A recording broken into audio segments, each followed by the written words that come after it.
This is ChainMind, the decentralized AI network built for everyone. Just search ChainMind on Google, sign up, download the app, and you're in. That's it. You've joined the network. Run it on any device, phone, laptop, or server. Why ChainMind? Fully decentralized, fully yours. When you pop a Super Nintendo cartridge into a sleek 4K OLED and the screen looks washed out, you feel something is missing. That missing piece isn't nostalgia alone, it's the physics of the tube behind the image, the same physics that can teach a decentralized AI network how to stay razor sharp and lightning fast. The first thing to understand is that a cathode ray tube isn't just an old TV, it's a completely different kind of display. Inside a CRT, a vacuum tube houses an electron gun that shoots a beam of electrons across a phosphor-coated glass screen. Magnetic coils steer that beam horizontally and vertically, drawing the picture line by line, thousands of times a second. Each line lights a thin stripe of phosphor, which glows for a few microseconds before fading, and the next line follows. Because the picture is built with a continuous sweep, the image is inherently analog, a smooth gradient of light rather than a grid of discrete squares. Retro consoles like the Super Nintendo Entertainment System or the original PlayStation were engineered with that sweep in mind. Their graphics chips output a signal that expects a line-by-line electron stream, and the game's sprite sizes, timing loops, and color palettes were all tuned to match the way a CRT paints an image. That line-by-line construction gives CRTs their most iconic visual signature, the scanlines. When you watch a 240p or 480i feed on a CRT, you see tiny dark gaps between each horizontal line. Those gaps aren't a design afterthought, they are the physical space where the electron beam pauses before moving to the next line. The result is a subtle vertical texture that masks the blocky nature of low-resolution sprites. Take a classic 256 x 224 pixel platformer like Super Mario World. On a modern LCD, each pixel is crisp, but the hard edges create jagged aliasing that feels harsh. On a CRT, the scanlines effectively lower the perceived vertical resolution, blending the edges together. The phosphor's lingering glow adds a gentle blur, turning a jagged sprite into something that feels more organic, almost hand-drawn. That is why many modern emulators offer a scanline filter. They're trying to recreate a physical effect that the original hardware delivered for free. The way the video signal travels from console to screen deepens the divide. Retro machines spit out an analog video waveform, usually composite, S-video, or component. That waveform is a continuous voltage that directly controls how bright the electron beam should be at each instant. A CRT receives that voltage and immediately translates it into light, with virtually no intermediate processing. Modern flat panel displays, however, can't read that raw analog stream. They first sample the voltage at a fixed rate, often 30 kHz for a 480i signal, convert those samples into digital pixels, and then upscale the result to fit their native resolution, whether that's 1080p, 4K, or beyond. The upscaling algorithm has to guess what the missing information looks like, so you end up with interpolation blur that softens fine details, color banding where smooth gradients break into steps, and amplified noise that was barely noticeable on the original tube. In other words, the signal that was once a faithful analog representation becomes a reconstructed digital approximation, and every reconstruction loses a little of the original intent. Color is another arena where CRTs and modern panels speak different languages. CRTs follow a gamma curve, typically around 2.2 to 2.5, that defines how the voltage maps to luminance. Game developers of the 1990s measured that curve and calibrated every palette entry to it, ensuring that shadows stayed deep, mid-tones stayed true, and highlights didn't blow out.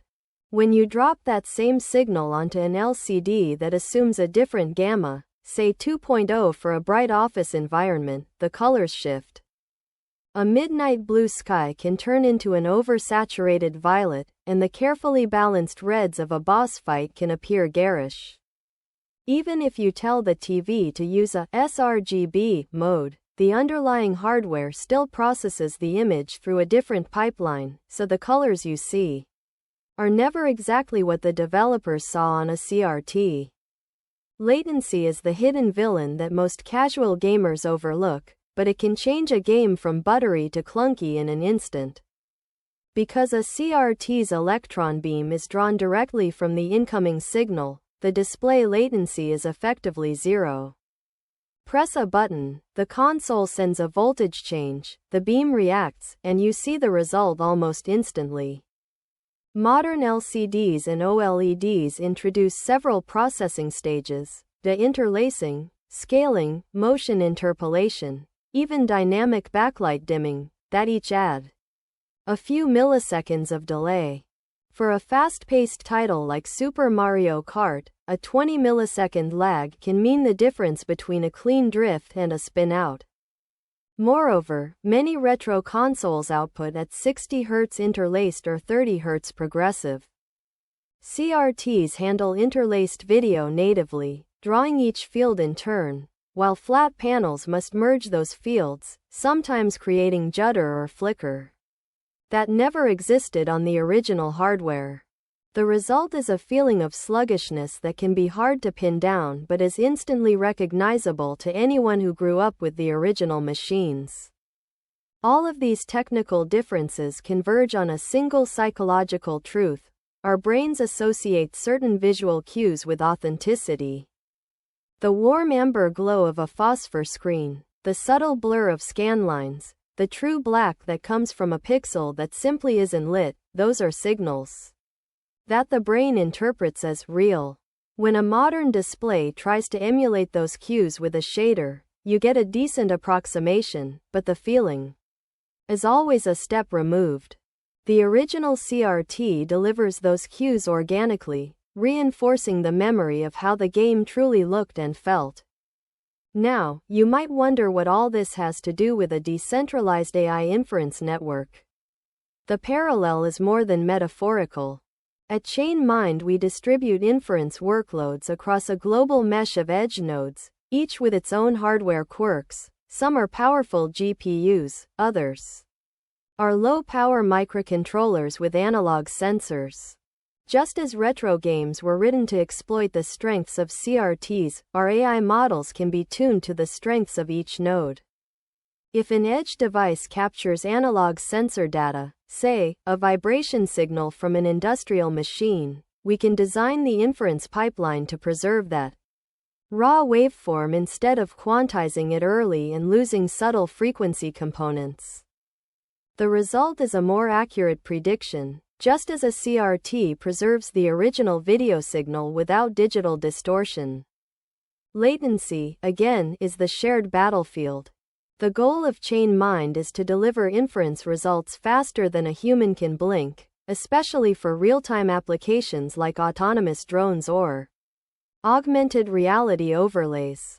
By minimizing unnecessary transformations, akin to feeding a CRT a direct analog feed, we shave milliseconds off the end-to-end path. Our protocols prioritize raw data transport, early-stage model execution, and direct rendering on the device, avoiding the digital conversion steps that modern displays impose on retro video. The outcome is a system that feels as responsive as a classic arcade cabinet, where the player's input and the on-screen action are practically simultaneous. Finally, the perception lesson reminds us that user experience isn't just about raw numbers. When we visualize AI outputs, heat maps on a medical scan, segmentation masks on a video feed, the same visual cues that made CRT games feel alive matter here too. Proper gamma handling, Subtle edge smoothing and appropriate refresh rates can make the difference between an AI result that's easy to interpret and one that looks alien. ChainMind's UI frameworks adapt to the native characteristics of the display, whether it's a high refresh gaming monitor or a low power handheld, ensuring that the AI's story is told in the language the viewer's eyes expect. But here's the part most people get wrong. They think the only way to improve modern displays is to add more pixels. In reality, the lessons from CRTs show that fidelity, latency, and perceptual cues matter just as much, if not more, than sheer resolution. The next generation of screens is already borrowing from the old world. Variable refresh rates that mimic the fluid timing of a CRT, emulated scanline overlays, OLED panels that can turn off individual pixels for true blacks.